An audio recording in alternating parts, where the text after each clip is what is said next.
because I was a member of Cash Plus and I made money. It's been years since Cash Plus, one of the biggest Ponzi scheme ever to hit Jamaica, caused financial distress to thousands across the island. And today, there are persons who still believe that the scheme was legitimate and was here to help poor people. In this video, I will be playing a clip with an individual who thinks that Cash Plus was legit and was here to make people rich. Let's look at the video together and then I will explain why Cash Plus failed and why it was definitely a Ponzi scheme. Alright, Eru, so tell me about Cash Plus. Me can never understand the history of Cash Plus. I mean, folks from them time they tell me and me just can't wrap my brain around it. Tell me about it. Well, Cash Plus was a institution, a financial institution that came to save poor people. That you could give Cash Plus $100,000 and you get 10% interest on your money. Now, at that time, the banks were giving you 2% on your money. 2%. So you are getting 8% more from Cash Plus. Now, what happened is that most people started to take their money out of the big banks to carry it into Cash Plus. And it is the first in the history of Jamaica that you had what they call an exit interview. That before you could get your money, the banks would interview you to find out what are you going to do with this money. 99.9% of the people that were taking out their money told them that we were going to put the money in Cash Plus. It is at this stage that the Bankers Association had a meeting to decide what are we going to do. We, quote unquote, meaning the Bankers Association in Jamaica. What are we going to do with Cash Plus? Because this man is mashing up our business. And immediately after that, they started to dishonor checks that were drawn. Even though the money was there. The man had the money to back the check. Because this is what, a check is a promissory note that I have this money and you can redeem this money by giving this check. The bank started to dishonor all Cash Plus checks. And eventually, people started to have problems because you have the check, you can't get the money, and you have the business to do. So eventually, Cash Plus had to close. And when it closed, you realize that a golden opportunity to make poor people rich was thrown away because of the oligarchy. Hold on. Tell me something now. So is the dishonored checks mash up in business? Yes. Or did he do something illegally? No, he did nothing illegal. Everything he did, what they were claiming, and they tried to create a propaganda that he had a Ponzi scheme, that he used one person's money to pay another person. So when you come in with your money, your new money, because your money had to stay for I think a month before you get your 10%. So they were saying that he used the new money that people bring in to pay the old money.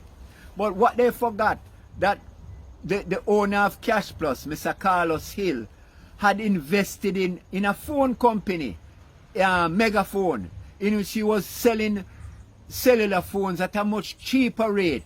And a lot of people became subscribers to Cash Plus because when you had a Cash Plus phone, you could make free international calls. And they were also afraid of that aspect of it. Free international calls. The next thing, Mr. Hill had purchased 2 hotels.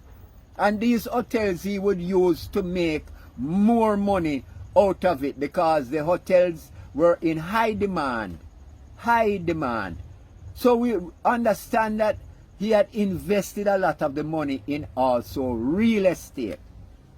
So he was a very astute businessman because up to today they cannot jail him because he did nothing wrong. So hold on there. So in his own way, Carlos was a revolutionary poor people businessman. Yes. He was a revolutionary poor people businessman. astute businessman, because I was a member of Cash Plus and I made money. I beg to differ from the man in the video, as everyone knows that Cash Plus was a Ponzi scheme, and it was definitely not here to make poor people rich, but to rather enrich its founder by conning the poor out of their hard-earned money. Cash Plus was founded by Carlos Hill and began operations in Jamaica in 2002 with the promise of extraordinary financial returns. At its peak, it attracted thousands of investors, allured by the prospect of earning up to 10% per month on their investments. However, the scheme's spectacular collapse in 2008 revealed the harsh reality. Cash Plus was a classic Ponzi scheme. Now, I will explore the defining characteristics of a Ponzi scheme and demonstrate how Cash Plus fits this fraudulent mold. Let's first start off with defining a Ponzi scheme. A Ponzi scheme is a fraudulent investment operation where returns to earlier investors are paid using the capital of newer investors rather than from profit earned by the operation of a legitimate business. Key features of Ponzi scheme includes promise of high returns with little risk, offering unusually high returns compared to traditional investment. Lack of transparency, obscure or vague investment strategies. Consistent returns irrespective of market conditions, delivering stable returns that seem unaffected by economic fluctuations, and the recruitment of new investors, constant need for new investors to pay returns to earlier investors. Now, let's look at Cash Plus' unrealistic high returns. Cash Plus promise returns as high as 10% per month. Such high returns are highly unusual and unsustainable in legitimate investments. 10% return per month adds up to 120% per year. Not even the world's greatest investor, Warren Buffett, can achieve 120% per year. Warren Buffett's average return per year sits at about 20%, and if you were to put your money in the S&P 500, your annual return would be about 10.2%. With Cash Plus annual return of 120% per year or 10% per month, if you invested $1 million into the scheme, your money would have grown to approximately $3.1 million at the end of the year. During the mid-2000s, when Cash Plus was operating in Jamaica, traditional banks typically offered much lower interest rates on savings accounts and fixed deposits compared to the high returns promised by Cash Plus. While specific rates can vary, the general interest rates offered by banks at that time were significantly lower.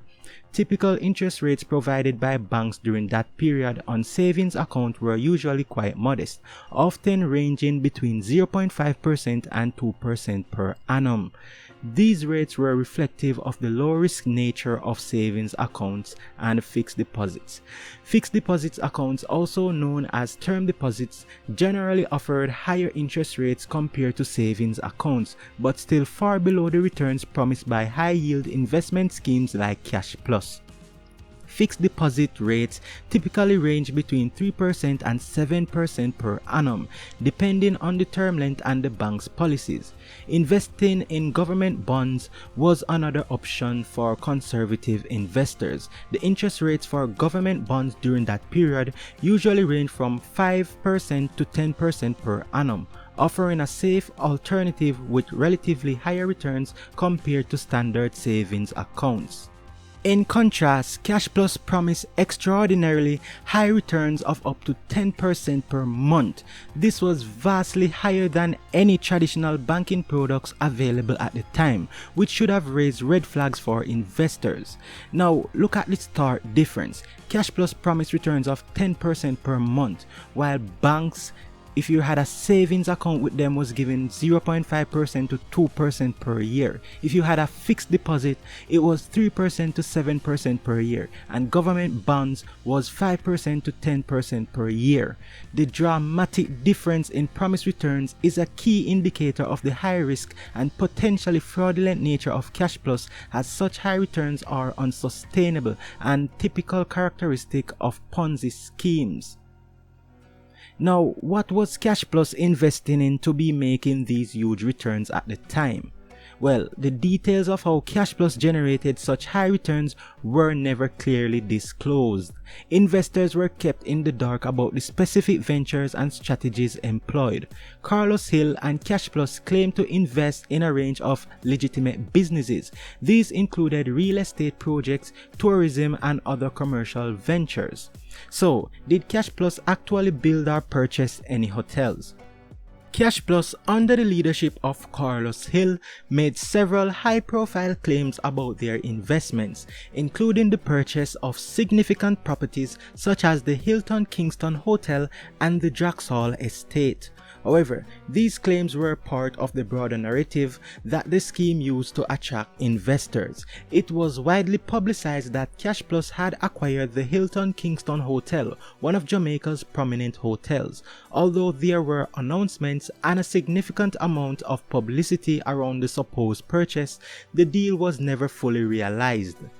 Investigations and subsequent reports indicated that the purchase was never completed and the supposed acquisition was more a part of the scheme's marketing to bolster credibility and attract more investments.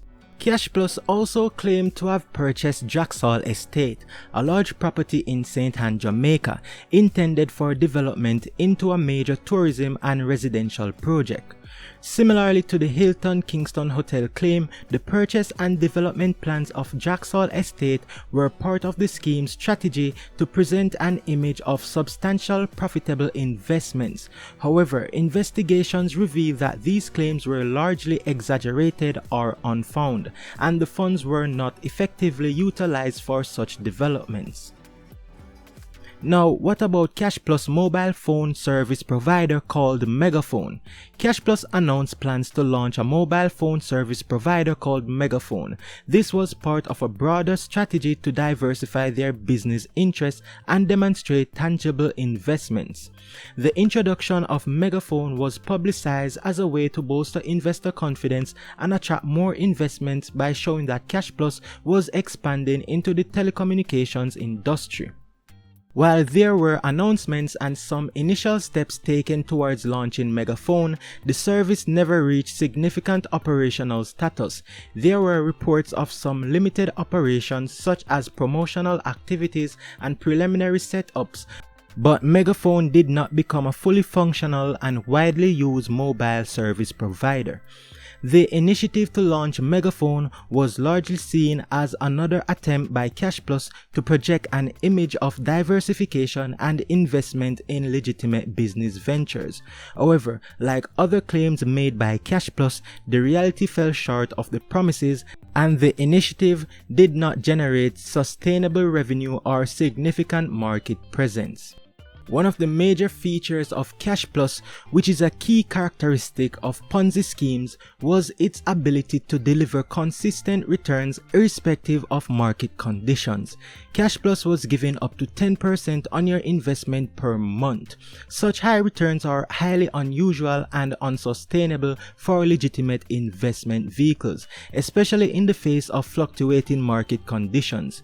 Investors were reportedly receiving these high returns consistently month after month, regardless of broader economic trends or market volatility. This consistency was crucial in maintaining investor confidence and attracting more investments. Legitimate investments typically experience fluctuations due to market conditions, economic cycles, and various risk factors. The ability of Cash Plus to deliver stable and high returns despite these variables was a significant red flag. The consistent returns were part of the scheme's strategy to create an illusion of a highly profitable and stable investment opportunity. In reality, these returns were not generated through legitimate business activities or market performance. Instead, returns were paid to earlier investors using the capital from newer investors. As long as new investments kept flowing in, Cash Plus could maintain the facade of stability and profitability. As with all Ponzi schemes, the collapse of Cash Plus was inevitable. When the influx of new investors slowed, Cash Plus could no longer meet its obligations to existing investors. This led to a liquidity crisis and eventual collapse. Following the collapse, Carlos Hill was arrested and charged with fraud. The investigation revealed that Cash Plus had been operating without a sound business model and had no legitimate means of generating the promised returns. The scheme's collapse highlighted the absence of regulatory oversight and the need for stringent investment regulations. Thousands of investors suffered significant financial losses, with many losing their life savings. The collapse of Cash Plus had a devastating impact on the financial stability of numerous Jamaican households and eroded public trust in investment opportunities. Now, did you know that government policies at the time helped schemes like Cash Plus to thrive? Both Cash Plus and another scheme, Olint, thrived due to human greed and poor economic policies in Jamaica. These policies, especially from the 1980s and 1990s, involve short-term measures to manage excess money in the economy, leading to high interest rates and speculative investments. The government's monetary policies encourage people to invest in treasury bills and certificates of deposits instead of productive ventures, resulting in a speculative economy with little real growth. The 1990s saw a rise in merchant banks and a booming stock market, creating wealth on paper without real economic development. The financial crisis in the late 1990s led to a further distrust in traditional business operations, which led to people favoring quick money schemes like Cash Plus and Olint.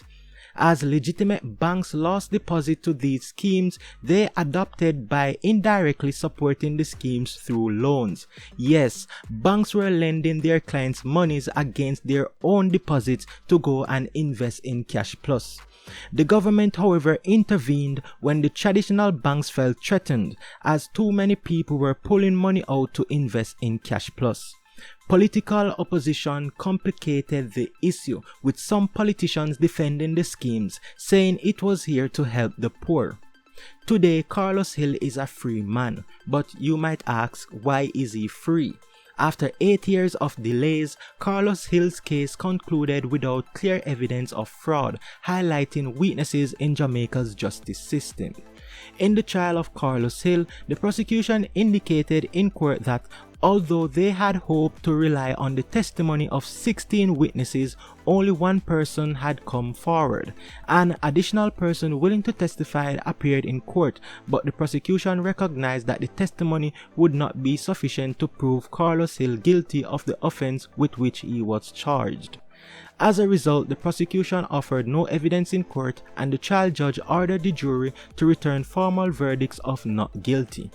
Many victims of the scheme lost interest or were too embarrassed to continue their claims, which ultimately led to the freedom of Carlos Hill. Today, more than 40,000 Cash Plus investors are still hold close to 10 billion Jamaican dollars, and since 2017, it seems like Carlos Hill has disappeared in thin air. Might be somewhere enjoying the millions he took from poor people. Who knows?